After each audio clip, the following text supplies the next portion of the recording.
Hey guys, welcome back to my channel. In this video, I will show you how to update your firmware for Windows 11. So let's get started.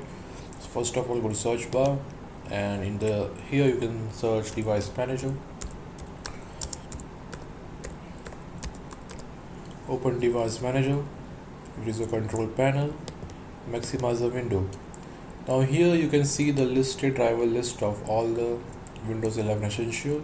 So you have to find for firmware. Okay, here it is. Here you have to do is now double click on it. Now you can see the device firmware as well as system firmware. So we have to check one by one. Go to first one and right click on it. Then click on update driver option. Here you can see search automatic for drivers as well as browse my computer for drivers.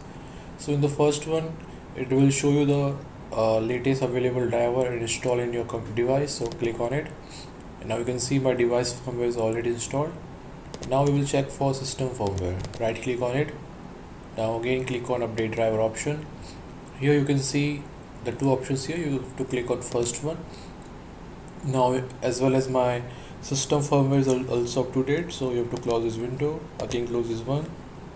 Now here you will have to go to settings feature, double click on it.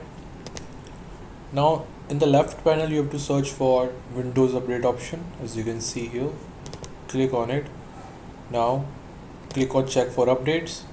Now it will start for checking for the updates for my firmware, and it will take a few minutes. Till then you can subscribe and like my video and turn on the notification for more latest updates.